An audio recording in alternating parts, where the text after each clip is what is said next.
Today I want to share with you 5 cheap foods to stock in your freezer and fridge.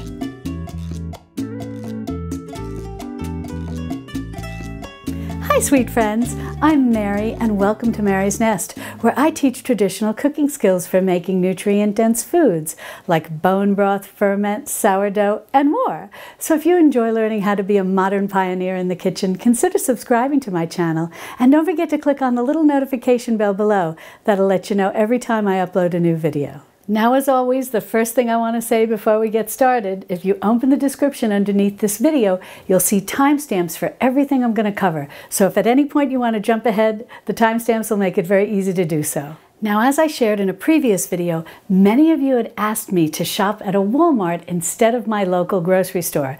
And so that's exactly what I did. And in my previous video, I focused on non-perishable foods that you could buy at a very reasonable price to stock your working pantry and your extended pantry, what we sometimes call the prepper pantry. And if you've not had a chance to see that video yet, I'll be sure to link to it in the iCards and in the description below so that you can catch up. And as I promised in that video, I would go back to Walmart on another shopping trip and I would focus on buying those foods that were perishable, that you could store in your fridge and your freezer, but that were real and wholesome foods, but that were also reasonably priced. And these are all foods that you can make complete, nutritious, and delicious meals with. And if you've been with me a while, you know when I say 5 items, I often mean 5 categories, so you get a lot more information. Now, since I did shop at a Walmart, I'm hoping that for most of you who have Walmarts nearby you and that you shop at, that you'll be able to find these items or very similar items at very similar prices. But chances are, if you don't have a Walmart near you, or you just don't shop at a Walmart, you shop at different grocery stores, I'm confident that these items will be available at your grocery store and hopefully at a relatively reasonable price. Maybe if you shop at stores like an Aldi or a Shop and Save. But the bottom line is that I wanted to shop for those foods that were reasonably priced, because with food prices rising, we really need to stretch our food dollar and find items that are affordable, that stay in our budget, that we don't have to bust the budget to buy, but yet that are very flexible in terms of being able to be used to make a variety of meals and also provide us with a lot of scraps that we can also use to make meals. And if you've not seen my videos on how to cook with scraps, I'll be sure to link to those. Now, I just want to take a minute to talk to beginners who are new to the concept of stocking a pantry, what we like to call the 4 corners pantry, which I'll explain in a minute. But if you are familiar with that, check the timestamps and go on and jump ahead. Now, you will often hear those of us who consider ourselves modern pioneers in the kitchen using the term the 4 corners pantry. And what that means are the 4 areas of our home where we store food. The first corner is our working pantry, and that's either a closet or a cupboard, usually in the kitchen, and something that we access every day that contains non-perishable foods. The second corner is our refrigerator, and the third corner is our freezer. And it's those 2 corners, the fridge and the freezer, that we're going to focus on today. My previous video focused on the working pantry and the extended or prepper pantry. And speaking of the extended pantry, that's the 4th corner of our 4 corners pantry.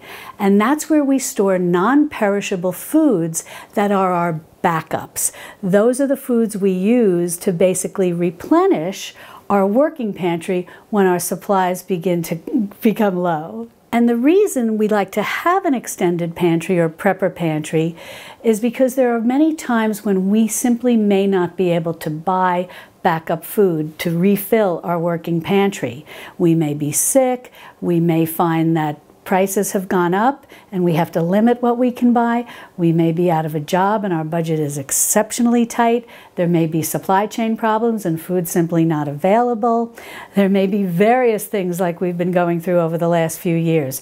So it's always good to be a little prepared and have some backup food in your extended pantry or prepper pantry.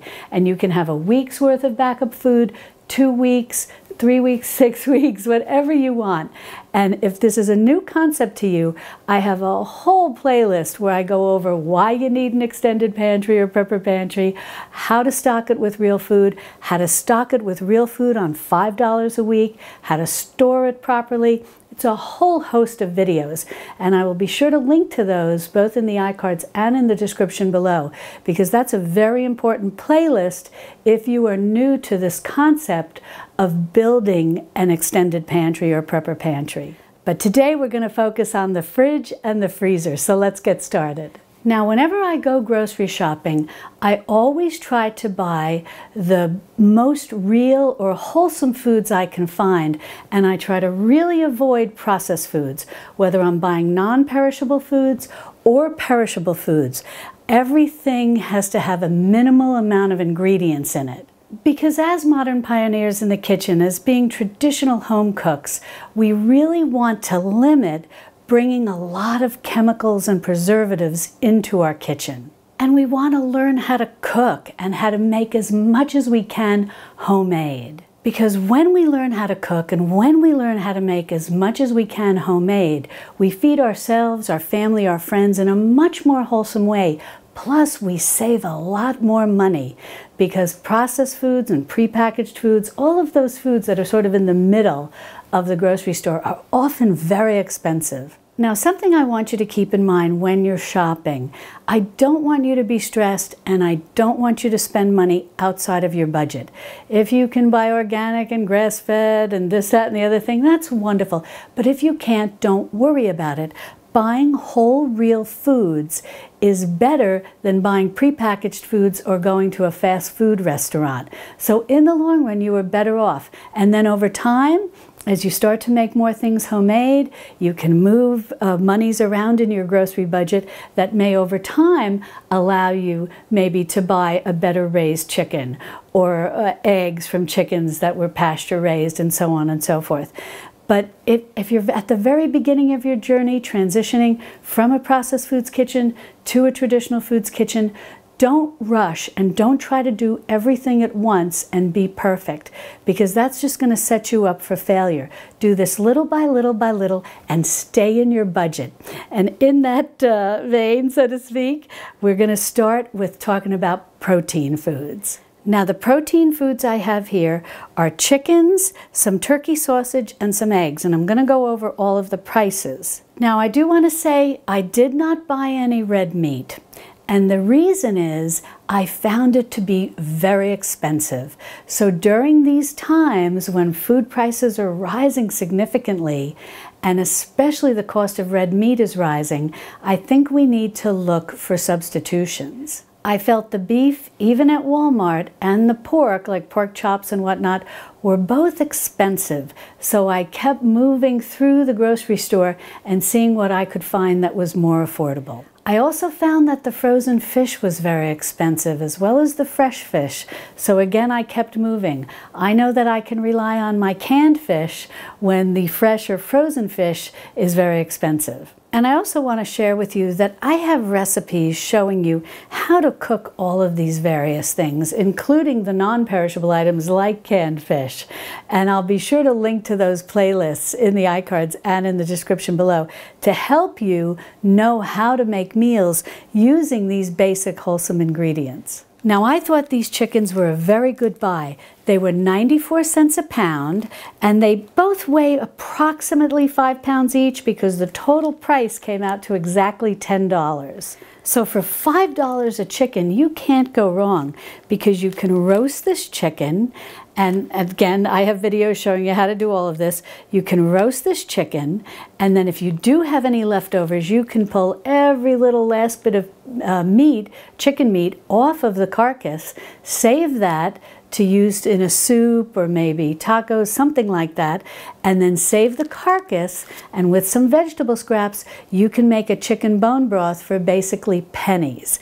And then you can use that chicken bone broth maybe with the little bits of leftover chicken and make a wonderful, delicious and nutritious and very soothing homemade soup.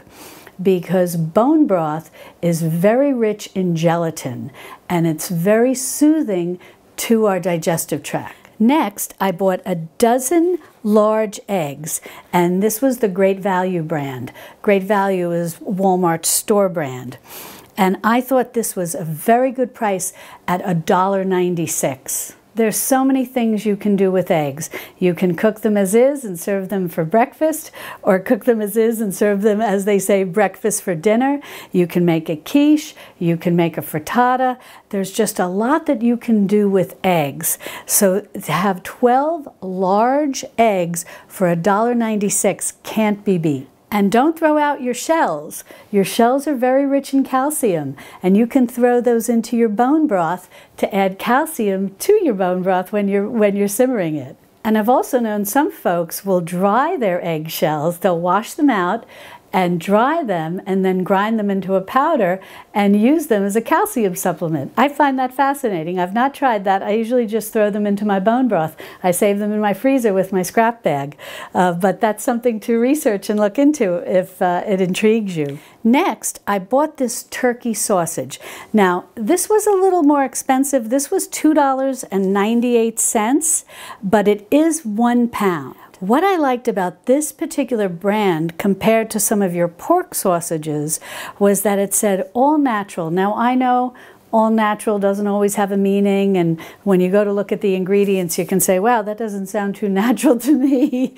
But this really did. I was very impressed. When I read the ingredients, it said turkey, salt, spices, sugar, and rosemary extract. Rosemary extract is just what it says. It's an extract of rosemary, and it's a natural preservative. So I was very impressed with that, and I thought this could be wonderful to be ground up, you know, and sautéed, and maybe cooked with some cabbage to make sort of like a cabbage and sausage dish. I have one where I slice up sausage, but that's a little more costly. And this I thought would be a very clever way to make that dish using a pound of turkey sausage that only cost just a little under $3. So with this and the cabbage, my goodness, you could basically make a meal to feed a crowd for about $5. You really can't go wrong with that.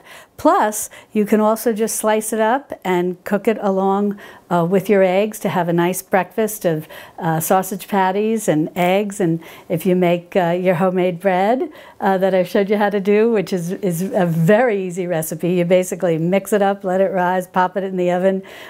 So many of you have told me that you've made that bread and you love it, and it has well over 1 million views now.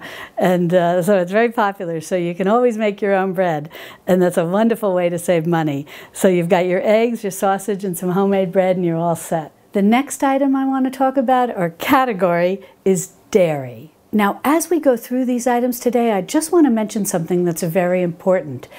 If you're eligible for the supplemental program, Women, Infants, and Children, many of these items are eligible for that. Now, what I've got here is a gallon of whole milk, a quart of plain yogurt, I've got a sharp cheddar cheese, and I've got a mozzarella cheese, and I've got some unsalted butter. Now, the milk, as I said, is whole milk, and it's pasteurized and homogenized, and it was $3.60. Now, Walmart also carried organic milk. However, I didn't buy it because, number one, it was about $2 or so more. And secondly, it was ultra pasteurized.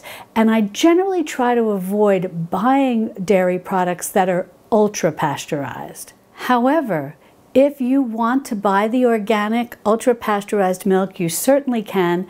And if where you live, the only milk that is available to you is ultra pasteurized, certainly you can buy that too. But that's why I always talk about if you have to buy milk that is ultra pasteurized, where a lot of the good nutrients in essence have been killed by the heat pasteurization process, I show you how to put the nutrition back into it by culturing it. So I don't want you to worry and get stressed. Many of you have left me comments and sent me emails, oh no, all I can buy is ultra pasteurized milk. Don't worry, I've got plenty of videos where I show you how to put the nutrition back into it. And I won't keep saying it, but everything I'm going to talk about today, whenever it's a recipe or talking about culturing or fermenting or making bone broth, I have extensive videos. I think I have over 400 videos now. So I will be sure to link to plenty of playlists for you. Now, can you buy a lot of dairy products? Definitely. However, I will often tell you to just start with whole milk, because with just milk, preferably whole milk, you can make a lot of things homemade. You can make homemade cottage cheese, homemade ricotta cheese, and you can make your own homemade yogurt. Now, I am showing yogurt here because if you've never made homemade yogurt before, you will need some type of yogurt that has active cultures in it to kick off your first batch of homemade yogurt. But once you've made your own yogurt, you don't have to buy yogurt again, because you're going to save a little from your last batch or your previous batch, and you're going to use that to culture your next batch. And I think you're going to find my videos very easy to understand. The one for how to make homemade yogurt is very simple. All you need is a bowl. You don't need any fancy machinery. And making your own cottage cheese is very easy. I walk you through step by step. The same with ricotta, walk you through step by step. And really all you need is the milk and some type of acid. And if you're making your homemade apple cider vinegar, that's perfect. Now you might be saying, well, I just needed maybe no more than 1/4 cup of this yogurt to make my own homemade yogurt. What do I do with the rest of this yogurt? Certainly you can just eat it as is, or you can strain it, where I show you how to make Greek yogurt and then how to make sort of a homemade mock cream cheese. And speaking of Greek yogurt, I'll always recommend that you just buy regular yogurt, but if you like Greek yogurt, just strain out some of the whey. A regular yogurt is about half the price of Greek yogurt, but you get two things in one, because you can strain out the whey, which is very nutritious and loaded with probiotics. Probiotics, I always pronounce it wrong. Probiotics, which are very good for encouraging you to have good gut flora. And the better gut flora we have, the healthier, scientists tell us, the healthier we are. So you can just buy the regular yogurt, and then once you make your own homemade yogurt, you can do the same thing. You can strain your homemade yogurt, you have this wonderful rich whey, and homemade yogurt is so much richer in probiotics than anything you can buy at the store that's been sitting in the refrigerator container for a while. So you can make your yogurt, and you can strain that. You have that wonderful whey that you can drink. It's very delightful over ice. It's got a little bit of tang to it. You can even add some seltzer to it. You could make kind of a sparkling drink. You could add a little splash of fruit juice if you like to add a little sweetness to it. So there's a lot that you can do with it, and you're getting this wonderful, rich beverage that's very healthy for you.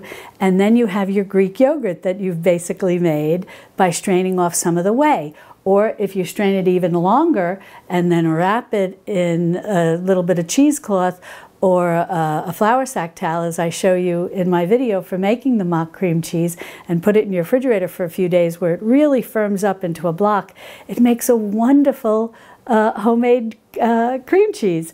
So there's so much you can do just starting with a gallon of milk. And for $3.60, you can make a lot of things from this that would have cost you considerably more if you had bought them already prepackaged and pre-prepared for you from the dairy section. Now, making cheeses like mozzarella and a sharp cheddar, these are a little more involved when you make them at home, when you make them homemade, and you need some extra ingredients. And certainly that's something that you can aspire to do down the road. However, I did want to show that I bought these to use to make inexpensive meals. Each of these was $1.86, and they're each 8 ounces. Now, if you saw my previous video where we shopped at Walmart for the non-perishable items, we were able to buy things like ziti and spaghetti and a variety of pastas for about 82 cents a box. However, I was very surprised when I went on my shopping trip for the perishable items that most of the pasta was sold out, and the price had bumped up to 92 cents. So don't delay. If you need some pasta, be sure to stock up now. But with a box of ziti, 82 cents, and then you could even, depending how generous you want to be or how much you need to stretch your groceries, you could either use half or the whole block of this cheese, grate it in, mix it with your cooked pasta, and then you could use some of your canned tomatoes and make your homemade tomato sauce, which basically is going to involve you whirling them in a blender and maybe adding a little bit of Italian seasoning and pouring that on top, maybe a little more of the grated mozzarella on top, and you have a wonderful meal that's really cost you a very limited amount of money because you bought the cheese for $1.86, you bought your pasta maybe, if you didn't get it for 82 cents, maybe 92 cents now, and your can of tomatoes was also under $1. It's the large can, and I forget if it was 96 cents or 98 cents, and it's still priced about that when I was on my second trip there. And so really, for what does that add up to? A little under $4, $5, you know, very affordable to feed yourself and a family. So this is definitely, I think this is a very good bargain to add not only calcium but protein to your meals. And if you bought your flour at Walmart, as I discussed in the previous video, I think the 5-pound bag of all-purpose flour, unbleached, I think it was $1.56. And a little bit of that, a little bit of whatever fat you might have on hand, butter or ghee or coconut oil, depending what you like to use and what taste you like. You make a little roux, you add your milk, you add some of your grated cheese, you have a wonderful cheese sauce, you add in your cooked elbows, and you've got macaroni and cheese. It's homemade, it's more nutritious with less processed ingredients, less preservative ingredients than what you would be using from the box. Oh, and I want to mention that this yogurt was $1.86. And as I said, there's a lot that you can do with it. Now, this is a plain, which I always recommend buying plain yogurt because it gives you the most versatility. And this was non-fat. I would prefer to have a full-fat yogurt, but they were out of stock of that, so I settled for the non-fat, and I'll make the most of it. But the Greek yogurt, and in the Great Value brand, was about twice the price. It was $3 and change, but the change was on the high side. So as you can see, just making your own Greek yogurt and then having the extra whey is a better buy. Now let's talk about the butter. This is 4 sticks or 1 pound of butter, and it's a sweet cream butter, and it's unsalted. It's the Great Value brand, and it was $3.08. This was the most reasonable butter that Walmart had. They had a huge selection of butter. They had organic as well as non-organic. They had the wonderful Kerrygold Irish butter, but really what I was looking for was how to buy something that is a good product, that is a wholesome product, but that was the most affordable. But know that they do have a very wide selection, but this was only $3.08, which is a good buy for a pound of butter. Now, can you make your own butter? Definitely. All you would want to do would buy some heavy cream and you whip it until the buttermilk, that's the real buttermilk, that liquid that comes off of the cream as it turns into butter. And it's relatively very easy to make. But if you're just planning on doing that, I don't recommend it because often the price you're going to pay for the cream is going to be more than what you can buy butter for. However, I do recommend it if you're going to culture your cream first and then make cultured butter, which is rich again in probiotics and better for you. And then you have that cultured buttermilk, that liquid that comes off of the cream as it turns into butter. And that liquid now, that buttermilk, is also been cultured. And I have a video I show you how to do all of this, how to culture it and whatnot. And it's very easy to do. But now that buttermilk, that's real buttermilk. And if you put that in the back of your refrigerator and check on it periodically because it's been cultured, it's going to start to thicken up and you're going to have a wonderful, rich, real buttermilk. What's sold in the grocery store that's called buttermilk isn't really real buttermilk. It's a milk product that's been cultured and is similar in texture and taste. But making your own homemade real buttermilk is very wonderful to have. Plus, it's also, again, rich in probiotics, and it basically costs you nothing to make because it's just a byproduct of making the cultured butter. A lot of people will discard that. But us modern pioneers are not going to discard it. We're going to make sure that we turn it into real buttermilk and, letting it culture and then using it to bake with. It's wonderful. It makes incredibly tender baked goods. You can also add it to mashed potatoes if you don't have any whole milk or cream on hand.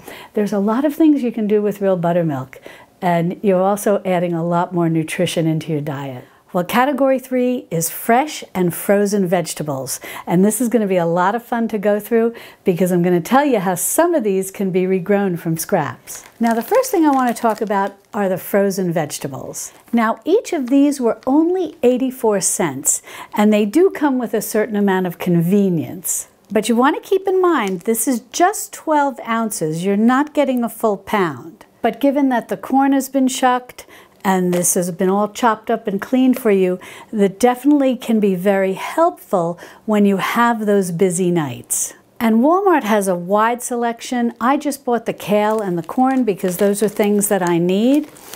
But if you want carrots, or if you want peas and carrots, or just peas, they were all 84 cents and they were all about 12 ounces each. Interestingly, the chopped spinach was a little more expensive. It was $1 for a 12-ounce bag. But for convenience and for having backup foods in your freezer, these can't be beat. Now, something you want to keep in mind is that a lot of fresh vegetables can be brought home and prepared in the sense that you're going to wash them and chop them up and so on and so forth. And then they can be blanched, and then, which means to just kind of dip them in hot boiling water for a few seconds or so, and then they can be frozen. So you can make your own frozen vegetables. But for convenience sake, these are very handy, and they are only 84 cents each. Now, some frozen vegetables you can also get in the can, and that's often even less expensive. And you'll see where I discuss all of that in the previous video on non-perishable foods. So some things I think it's worth buying both the canned and the frozen and then comparing which you liked better in terms of the price and the quality. But I've often found that when it comes to corn, canned corn holds up very well. And I think that it's almost on equal footing with frozen corn, and as a matter of fact with fresh corn. Unless you're looking for corn on the cob like at a barbecue or something, both the frozen corn and the canned corn can work very well. And whenever you have chopped greens like a chopped kale or a chopped spinach, these are extremely convenient for adding into recipes. Like say you were using the eggs that we talked about earlier and you wanted to make a frittata or a quiche and you had this in your freezer, you can quickly dip the whole bag into a bowl of warm water, get it to defrost very quickly, squeeze out all the extra moisture, and then add that right into your egg mixture. I also find things like chopped spinach and chopped kale very handy whenever I want to make a dish like stuffed shells that I'm keeping more vegetarian, so to speak. I guess it would be like a lacto-ovo vegetarian dish where I have the homemade ricotta cheese and then I have some kale or some spinach that's been frozen and I've defrosted and squeezed all the moisture out. I mix it with the ricotta cheese and then stuff the shells, cover them with homemade tomato sauce. It's a very affordable meal, and I have a video where I show you how to do that. But so keep in mind that, I just want you to keep in mind that the bags are only 12 ounces. They're not a full pound, but for 84 cents I think it's a pretty good buy. Next, let's go through all of these fresh vegetables, which I think are excellent to have on hand. And what I did was I looked at everything that Walmart was selling in their fresh vegetable section. And they have a wide selection of not only fresh vegetables, but fresh fruits as well. But you really have to shop, because some of the things I felt were a little on the pricier side.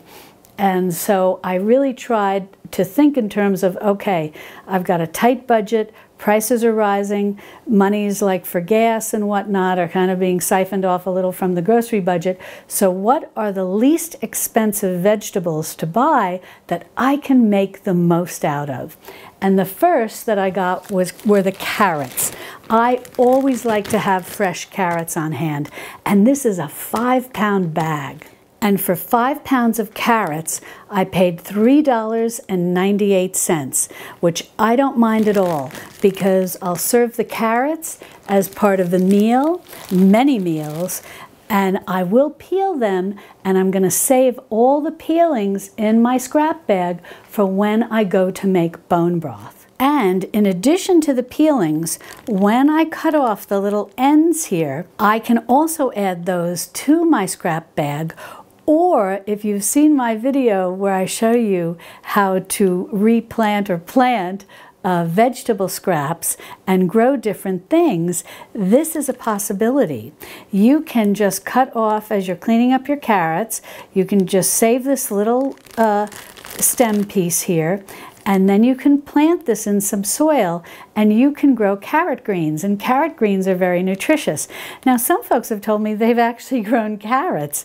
I have not had that level of success, but you can grow carrot greens, and so you're kind of getting almost something a little for free, because you've purchased your carrots and you've had some wonderful carrot dishes, you've saved the peelings for your bone broth, and then you take those little ends and plant them, and then you grow carrot greens, and they're very nutritious. You can saute them up with a little olive oil and garlic. You can use them in place of recipes that call for flat leaf Italian parsley or curly parsley. So there's a lot that you can do with the fresh vegetables that you bring into your home. Now, I also got some fresh celery, and this was $1.64. And again, I will save some of the scraps to use in my bone broth. I'll also make things like braised celery, which is very delicious. I'll also add some of this to soups and stews, whatever I want to add a dose of that lovely celery flavor. Chop some up in chicken salad or tuna salad. But what's important to know about celery is that it's very high in potassium, and our diets are often a little weak in the area of making sure we get enough potassium. We often have plenty of sodium, but often not enough potassium. So having something like celery in your diet is very good. Plus, if you save, so you can get down to the bottom, you've used this, I love celery leaves. They're wonderful. You can chop up, maybe if you've got some of your carrot greens that you've grown, and then you've got these leaves, you can chop those into there as well and saute them up with the olive oil and the garlic. It's delicious if you like the flavor of celery. But what's nice about celery is when you get down to the bottom here, you can save this piece, you know, really just a scrap, and throw that into your scrap bag to use for when you make your bone broth, or you can plant this. And you'll have varying results. You will see when you put this into some soil, and you can even do this in a pot if you don't have an actual little kitchen garden. If, say, you just have a balcony or a patio, you can just get a big pot and you can put this in and it'll start growing. Now, you may see some actual little celery coming up from the middle. You may wind up getting celery that has more leaves than actually stalks of celery. It's really going to vary. Now, keep in mind that this does like when things are a little cooler. So if you have a cool spring and a cooler early summer, you could probably do this at that time of year.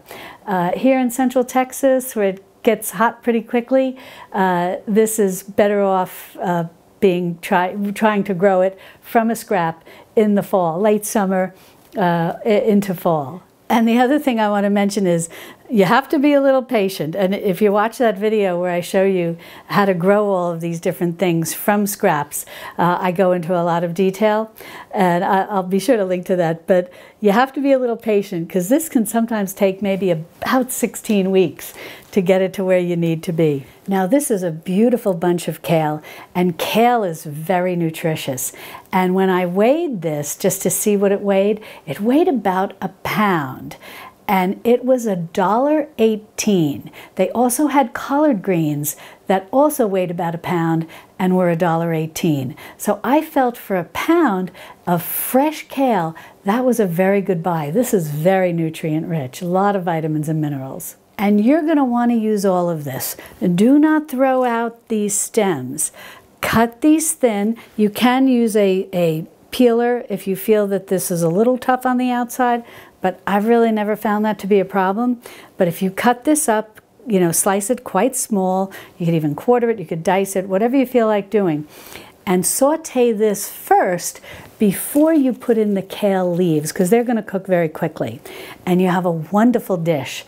You can also do these things that, I guess it's been around a while now, but you can just rub these with a little olive oil and bake them in your oven, and you can have kale chips. Sprinkle them with a little salt. They're very tasty.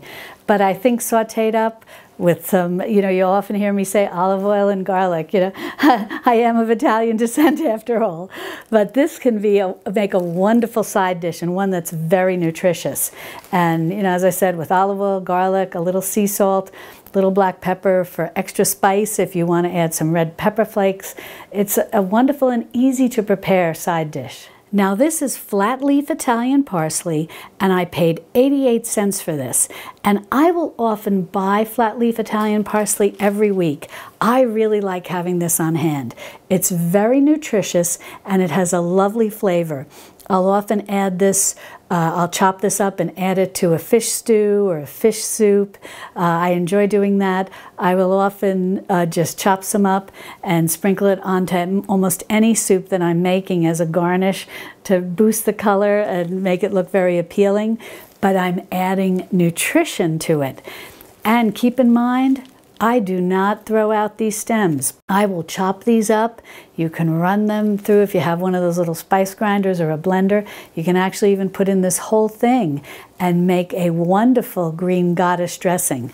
But if you want to save the leaves for various recipes, just save the stems. No one's going to notice the difference. You can use these stems to make your green goddess dressing. I have a recipe for green goddess dressing. I love it. And you can use it as a dip, as a salad dressing. You can even use it to brush chicken breasts if you have boneless. I normally recommend buying a whole chicken, but if you like to keep some boneless, skinless chicken breasts on hand, which I do when I can find them on sale, you can brush some of your green goddess dressing on them before you bake them, and it's a wonderful flavor. So there's a lot that you can do with this, and for 88 cents I feel this brings a lot of nutrition into our meals. Now these are green onions. Some people know them as spring onions, and they were 48 cents for this bunch. Now, as I mentioned in the beginning, be sure if you do have other grocery stores around you, do a little comparison shopping and kind of get to know where prices are at your local grocery store as well as your local Walmart and maybe your Aldi or your other discount grocery stores. Because at my grocery store, this bunch was 42 cents, but at Walmart, I paid 48 cents for it. But having green onions on hand are fantastic. Again, anything in the onion and garlic family is loaded with all types of nutrition, all types of vitamins and minerals. It has antiviral properties, antibacterial properties, antimicrobial properties. It's just a wonderful addition to any dish that you may be making where it's appropriate to add onions. You can do it in a stir fry, you can do it in fried rice, you can do it in a soup, in a stew, with eggs. There are a lot of possibilities. But what's really great about green onions is if you just save this little tip here, where the root is, and you can, depending you can experiment both ways to see where you have the most success. You can take that little tip and just put it into some soil, and you will start to grow some green onions. So you'll get to a point where you probably have enough green onions that you don't need to buy them anymore. And if you want, you can always start them. I like to start them in a little water first so that I have more to work with when I go to plant it. And it will start to, the greenery will start to come up literally within days. And then if you go ahead and put it into your garden, and this does wonderful in pots, you don't need to have a kitchen garden, you know, an actual kitchen garden that where you're planting in the ground. You can have your kitchen garden can be pots, like as I said, on a patio or a balcony, and you will be amazed at how quickly these grow. So while you're waiting 16 weeks for your celery, these are going to be available to you very quickly, and you're going to have this sort of non-ending supply of green onions. So for 48 cents or 42 cents or basically whatever you have to pay for them, they're usually always well under 50 cents, hopefully. You can be able to have a perpetual supply of green onions. Now what I got here is red cabbage, and this was 98 cents a pound. So I didn't go overboard. I bought a relatively small head. And my total price for this was $1.08. It just came in a little over a pound.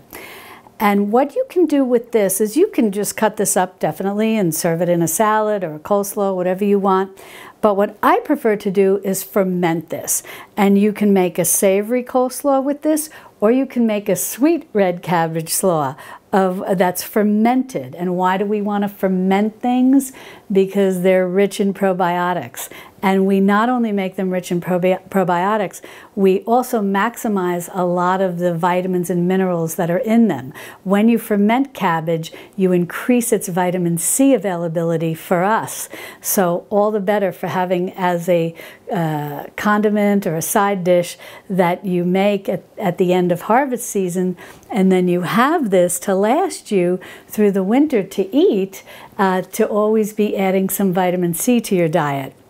So, and as I said, I've got a recipe for making sauerkraut that's savory, and I also have one for making a sauerkraut that basically is made with red cabbage, and you add a sweetener to it to make it very similar to those that are sold in the grocery store in the jar. But another nice thing about buying fresh cabbage is that when you cut this core out, you're just going to kind of slice the bottom here. You know, you want to maximize the amount that you use for food, but then you're going to take this, put this in a little bit of water, and let it start to root. And as it starts to root, you're going to see a little bit of new cabbage growing out of the part that's been cut. And again, like the celery, what exactly you're going to get in terms of the size and how long it's going to take varies from what type of cabbage you have and where you live and what the temperature is. This too tends to be more of a cooler weather crop. So if you've got a cool spring and a relatively cool early summer, you can do this at that time of year. Otherwise, you would want to be planting it. And this is out, I'm talking about outside. You can certainly start these things inside and see how they go regardless of what time of year it is. But once you're going to go put it in the ground, you always want to remember it's a cool weather crop, so gauge what the temperature is where you live. But again, you're going to have some fun. This is especially fun if you have kids and you give them a section of the garden. I had for my son the experimental garden, and put this in and see exactly what you can grow. You'll be surprised the amount of leaves that you're going to get from just that little stem. So that's something to keep in mind, that you may pay 98 cents a pound for it, and if you get a small one like this, it's about a pound. So I paid a little over 98 cents. But I'm going to use that to increase its nutrition by fermenting it, and then I'm going to save the stem there and see what I can regrow in terms of getting more cabbage leaves. Now, when I looked at the tomatoes, the Roma tomatoes were the least expensive per pound. These were 88 cents a pound. And these really are my favorite, so I don't feel that I'm making any sacrifice buying the least expensive tomatoes. I think these can be sliced and put into a salad, and they're lovely and very tasty. You can also quickly parboil them and peel them and chop them up. I mean, you could certainly do the peels as well, but if you like to peel them first, you can just score them a little on top, put them in boiling water, pull them out. The skins will come right off. You can chop them up, add them to a pasta dish so you've got some nice fresh tomatoes in it. There's a lot that you can do with fresh tomatoes. And I also show, depending if you want to buy more than this, if you get an exceptionally good buy at the farmer's market towards the end of the day or the end of the season where the farmer wants to move his tomatoes, I show you how to water bath can these. So you can water bath can tomatoes. So if you're new to canning and you want to try your hand at it, and you can do this with water bath canning, which is very easy to do, and you don't need any particular special equipment. You basically need a stock pot and some canning jars, and I have a video step by step. It's totally directed at the beginner to walk you through everything that you would need to do to home can these, so that's kind of fun. And then if you know me, I'm going to tell you, don't throw out the tomato skins. You can dry them and you can grind them into a powder, and they have a wonderful tomato flavor.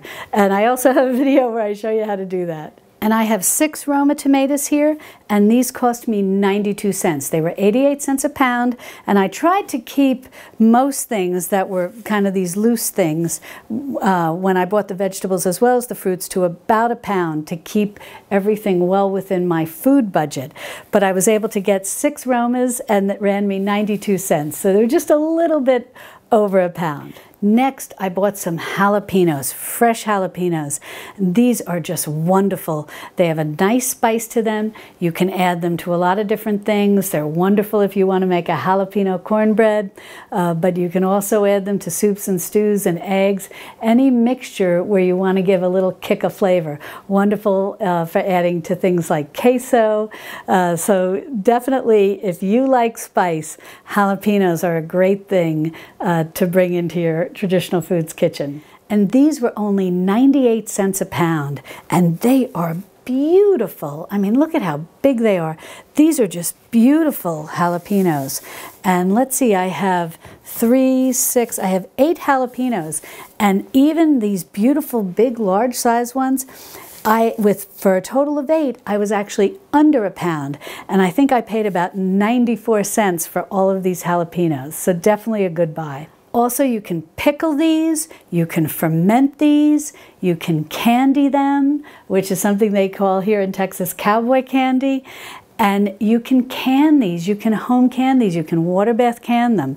I really like to add them to different combinations of pickled vegetables or especially fermented vegetables to add a little kick to it, especially like if you're doing an Italian giardiniera, which is a mixture of different vegetables like cauliflower and carrots. I have a video where I show you how to make that, and we ferment it, and it's good for you, and it's delicious, and you can make a big jar for a very affordable price, and it's fun to add some sliced jalapenos into that. Now here I've got garlic. This is 3 full heads of garlic, and this was $1.66, so it's a little more on the pricey side. However, 1 clove of garlic has an incredible flavor and nutrition, so you can add just 1 clove to your salad dressing, to a soup, a stew, egg, whatever place you like the flavor of garlic, and you're going to get that nutrition just with 1 clove. And this being 3 heads, this can last you a little while. Plus, remember, the skins on a garlic bulb have just as much nutrition as the actual clove of garlic. So don't throw out your garlic skins. If you like the flavor of garlic in your bone broth, add the skins to your scrap bag. If you prefer not to have the flavor of garlic in your bone broth, still save the skins. And if you're making something in a blender that needs a garlic flavor, like maybe the Green Goddess dressing, you can go ahead and add in those skins. So as you see, Nothing goes to waste. And that's what it's all about when it comes to creating a traditional foods kitchen, when it comes to trying to learn how to be a modern pioneer in the kitchen. We don't want to waste anything. We want to use everything to the maximum and make the most out of our food, and also extract the most nutrition that we can from every bit of food we prepare, because we want to maximize the nutrition that we consume and that we absorb. So we always want to make sure our foods are properly prepared. And that's why I talk about preparing nutrient-dense foods like bone broth and cultured dairy and ferments, sourdough starter, sourdough bread. This is properly preparing foods in order to maximize the available nutrition of all the vitamins, minerals in those foods that we then, when I said maximize, that we then can absorb and easily absorb, because there are some foods that it can be hard for humans to absorb the nutrients from them. But when you properly prepare them, it makes all the difference in the world. Now what I've got here are 3 pounds of onions, and this was $2.98. So that came in under $1 a pound, and this was the best buy.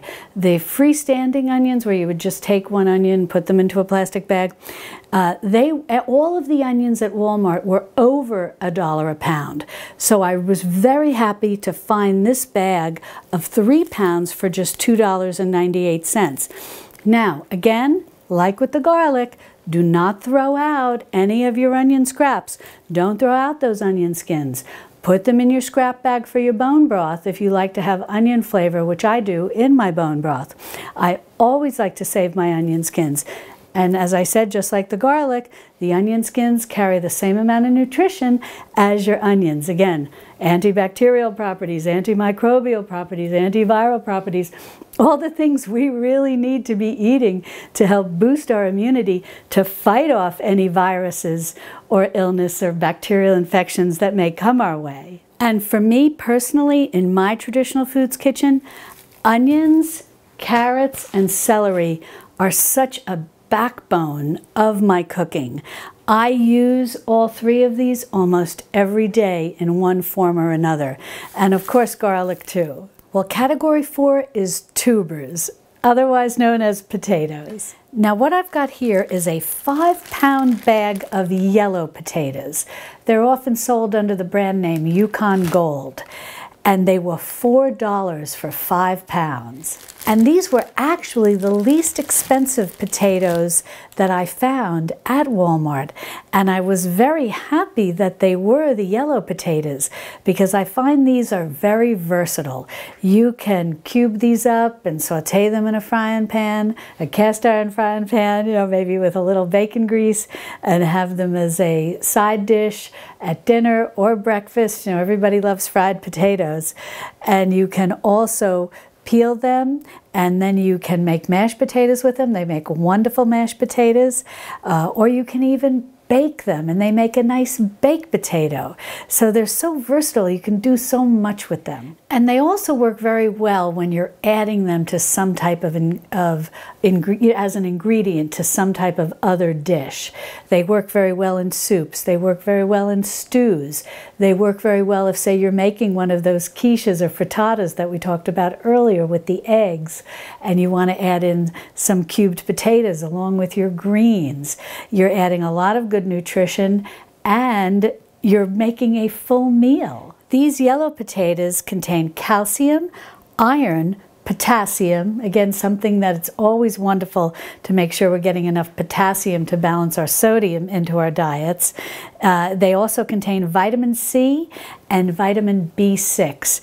And any of the B vitamins are also always very helpful for us to have in our diet, because they nourish our nervous system. Then over here, what I've got is a 3-pound bag of sweet potatoes. And this entire 3-pound bag was only $2.97. Sweet potatoes are wonderful to just bake or boil, and then you can split them, and then you can put in some butter, and if you've got some brown sugar, or depending on how far along you are on your traditional foods journey, and maybe you've got some sucanat, which is the dried sugarcane juice, or maybe you've got some maple syrup or maple sugar.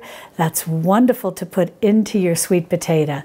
And if you have white sugar, and if you saw the video from the last video about shopping at Walmart for non-perishables, and you got some molasses, you can take a little bit of the white sugar and a little bit of the molasses, mix it together and make your own homemade brown sugar and put that into your sweet potato. So there's a lot of options for preparing these to make them very delicious. And sprinkling a little cinnamon on them is very good as well. Cinnamon is a wonderful spice to be using in our diets, not just in cookies or cakes, but using it in various food preparations, because it has a whole host of vitamins and minerals and wonderful properties for soothing inflammation, and otherwise known as aches and pains that you might feel, but also soothing internal inflammation, which the more we can tamp down inflammation, the healthier we are. And I wanted to read this on the back of their packaging, because I think this is very informative. It says, "Did you know sweet potatoes not only taste great, I certainly like them, but are a good source of dietary fiber," something we always need more of in our diets, vitamin B6, not unlike the yellow potatoes, and potassium, again, like the yellow potatoes, and a very good source of vitamin A and vitamin C. And that's what's good about the sweet potato. That rich orange color is the beta-carotene, which then is going to turn into the vitamin A in your body. And vitamin A is wonderful to nourish our eyes, among other things. Now, a tip for never wasting: if you decide to peel either of these, save your peels and cook them in a little bit of water, and then let the water cool and save the water.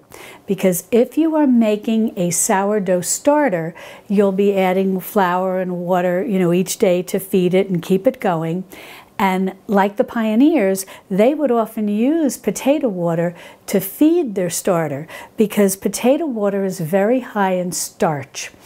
And the yeast loves to eat the starch, so it can really help your sourdough starter to proliferate and become very bubbly. And even if you're not peeling your potatoes, but you're boiling them in water with the skins on, save that water. It can be used in the same way as if you had just boiled the peels separately. And a nice thing I want to mention about sweet potatoes, if you really want to make a very nutritious side dish, saute up some of your sweet potatoes with some, you can peel them and chop them into little cubes and saute them up with some of your kale, which is also very nutrient rich.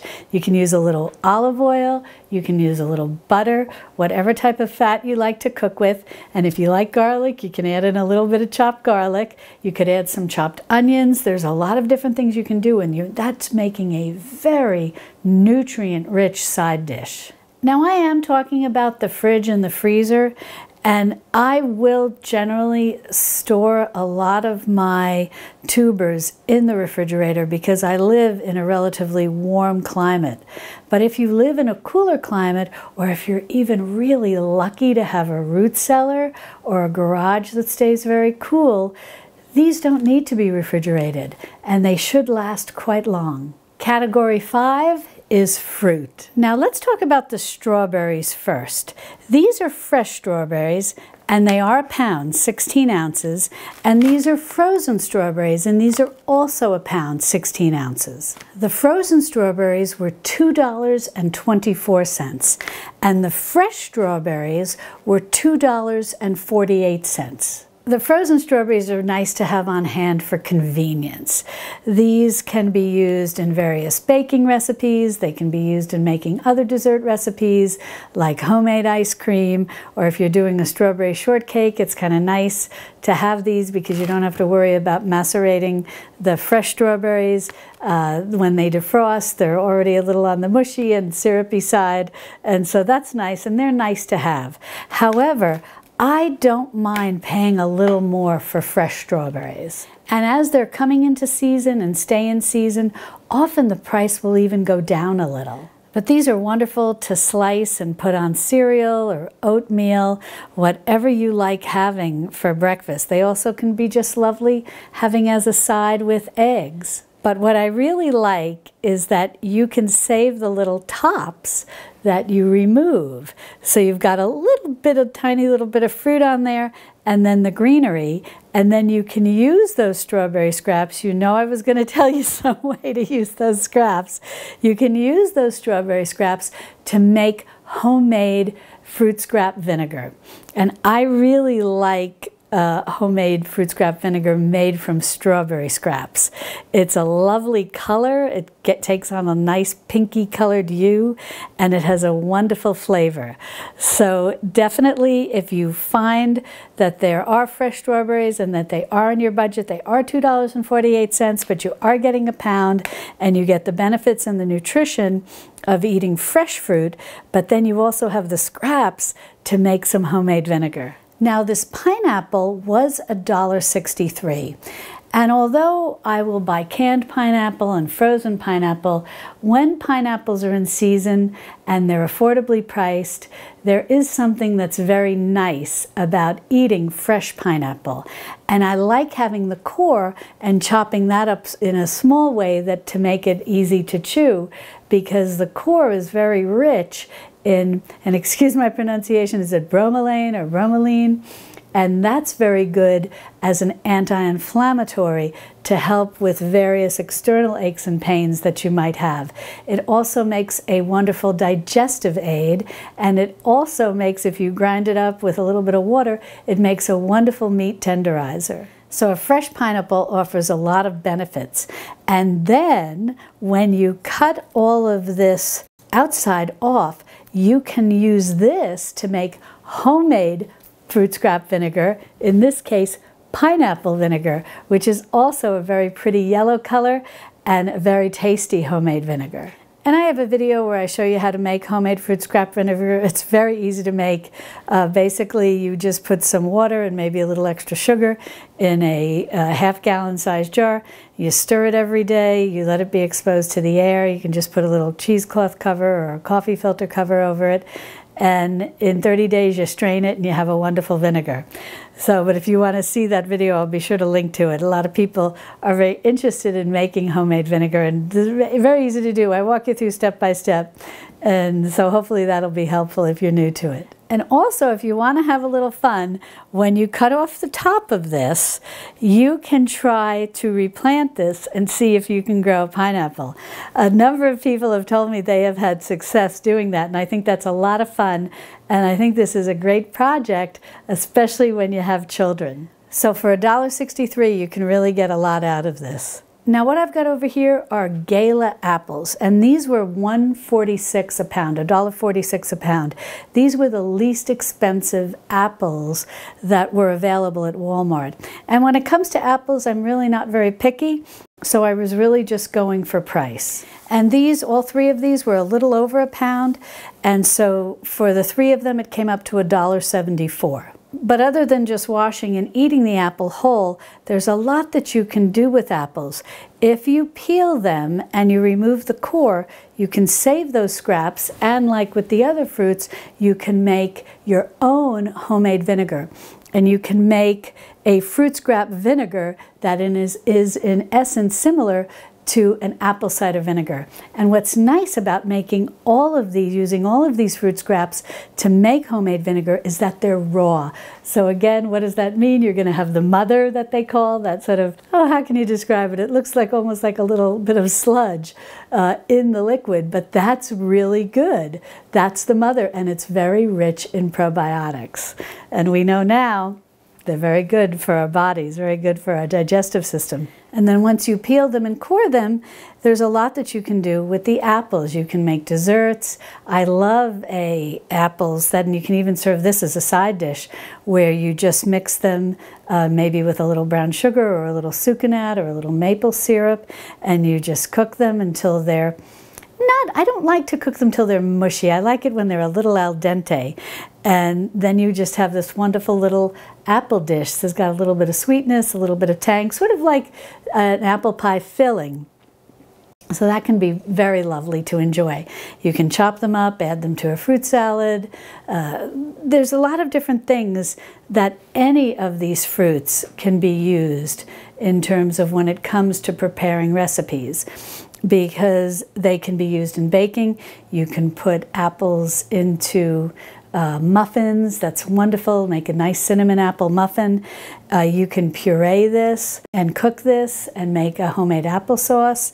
And then with that homemade applesauce, you can use that in place of eggs. If you don't have any eggs or you're not using eggs in your baking, you can use some of your homemade applesauce in place of eggs to help with your home baking product, whatever you're making, like a quick bread or a muffin. So there's a lot that apples can do for you. And even just the cores and the skins from these 3 apples will allow you to make your homemade fruit scrap apple cider vinegar. Now what I've got here are 6 bananas, and they were 47 cents a pound at Walmart. Now, keep in mind what I mentioned before, shop around and do check what your prices are at your other grocery stores, because my local grocery store was selling these for 42 cents a pound. Now all 6 bananas together added up to $1.14, which I felt was a good buy because bananas are very versatile. They can be a snack, they can be used to top cereal with, they can be used in baked goods, you can make banana muffins, banana bread, all wonderful things like that. However, something that's very good to know about bananas is keep the peels. The peels of bananas can be boiled in water and let it cool a little bit, and then you can drink it as a tea. And the peels are very high in magnesium and potassium, just like the banana. But it's the magnesium that we're exceptionally interested in for when we boil the peels to make a tea, because magnesium relaxes our body and helps us sleep. And so if you have any trouble sleeping, you'll see various herbalists and whatnot recommend to boil the peels, let it cool, you can add a little honey if you want, and drink it and see if it helps you fall asleep. Now I've got to tell you, I was very skeptical of this, but I tried it and it's actually very tasty, and I think it does help you relax. It tastes like bananas. Now, all of the groceries that I shared with you today, starting with category 1 and moving right through to category 5, our fruits here, came to a total of $60.40. So I think that is a very affordable grocery haul.